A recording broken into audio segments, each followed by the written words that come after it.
next speaker is sharing her experience completing the Understanding Your Communication Style Level 2 project of the Presentation Mastery Pathway. Communication is an essential skill with thousands of books written on the topic. It's something we've all done in one form or another since the moment we came into this world. Somehow, though, it is also one of the greatest human challenges, the reason many of us are a part of Toastmasters. Stephanie is here to share about how learning how to communicate effectively with others requires knowing yourself intimately. Please welcome our next speaker, Stephanie Caputo, with her speech, A Tale of Two Styles.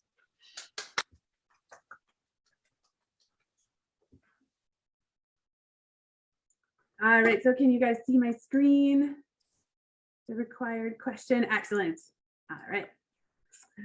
So yes, today I am presenting on a level 2 project in Pathways and all about understanding my communication style. Oftentimes with Pathways projects, I find that I want to kind of come at them indirectly and make them my own and mold them a little bit. This one was interesting enough that I wanted to speak directly to it. Part of it had you go through a little self-reflective quiz, and I always find those very fascinating, even though I know that we have to take them with a grain of salt. So they are like narrow windows through which we can explore ourselves, windows that offer a limited view and are incapable of showing us the full landscape of who we are. But sometimes that kind of narrow view can actually reveal pieces of the puzzle of ourselves that we would otherwise be unaware of. So as a person that loves personal growth and development, there are a lot of things that I do know about myself because I've spent a lot of time in my life doing self-reflection and self-study. I'm a total junkie for personal growth and development.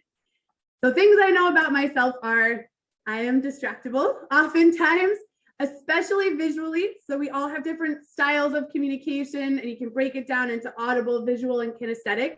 And personally, I'm a visual communicator. So that whole like swirl thing is definitely me. I also tend towards expedience. I love checking boxes and that feeling of getting things done. I'm excitable, which can often lead to impatience and more expedience. And my head is very loud. Like I mentioned here before that recently I've been exploring just some ADHD potential symptoms. And one of those is the fact that there's a lot of chatter up here. So that causes me to often be distractible. And I think it may also be one of the reasons that I tend to talk very loud, which is what I'm working on in Toastmasters currently. And the other thing I know about myself is that I thrive on rules. I love tabletop games. I love playing Dungeons and Dragons. That stretches me while also providing some very specific rules. My favorite place, I think, in the whole world is the Cadillac Ranch in Southington, Connecticut. I love going there for line dancing. And after about 2 years of really getting into it and going weekly as much as COVID would allow, I realized that it's dancing with rules. So I know it's expected of me, and that allows me to actually find the freedom to express myself and not feel self-conscious because I know exactly what everyone's doing and what it's expected of me to do. And if I mess up, I mess up. At least I knew what the baseline was. So those are the things that I already knew about myself. And what that means, and this is something that I've explored over the years as well, is when I'm in a new unknown situation where the rules are not clear, I tend to freeze.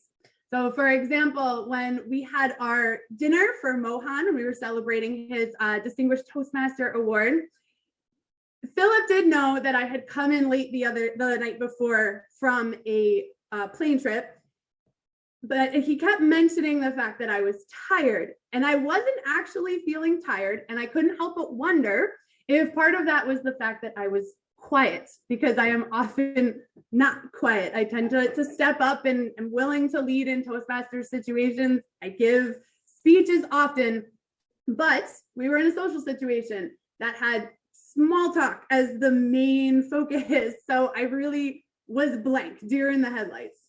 But once I get comfortable, I can be a lot. I can be a little overbearing. I can be loud, and I can be very expressive and sometimes step on toes and talk too much and talk too fast, like we were talking about before. So going through the Toastmasters quiz was very interesting because I think it revealed those two sides of my personality. So my highest scoring category was the supportive style of communication, which actually surprised me a little bit. And then second was a more direct style. So if you're thinking in terms of yin and yang, where yin is a little bit softer, more receiving, tends to be thought of as a little more feminine. I was surprised that that was the higher of the 4 categories. And then the more yang direct side was a little bit lower down. And then the other 2 were initiating and analytical. And those, I agree, the descriptions of those didn't match me very well. So the supportive category, which I scored highest in, the main attributes are what you can see here. You guys can read. But patient and slow paced is not really how I think of myself. Calm and steady also tends to not be my personal self view. I think I can be viewed as amiable. I try to be nice and friendly, but oftentimes I can be a little bit of a bulldozer. I tend to interrupt and slam drawers and bump into things. I do dislike change though. I like predictability, like we've talked about. I don't like having the spotlight on me very much. Definitely do not like conflict.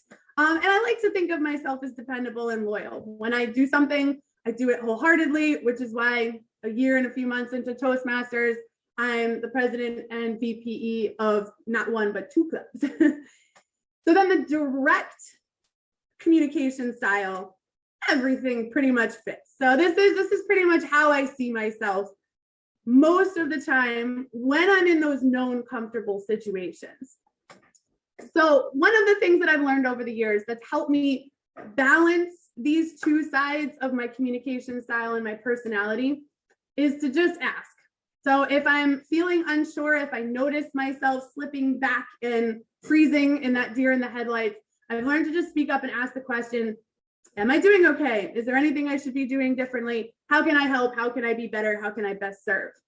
I've also learned that teaching really helps me ingrain expanding my own character and personal growth and development. So I like to practice through the structure of having to organize the information in a way that I can then share it with other people. And then the other thing that has helped me greatly throughout my entire life is the 5 animal model, which most of you guys know. I train in the martial arts. I have for almost 25 years now. And the style that I train is 5 animal, rooted in 5 animal Shaolin Kung Fu. So one of the things that we teach through that is 5 animal leadership and using the 5 animals, just like Kung Fu Panda, as communication styles and as problem solving strategies.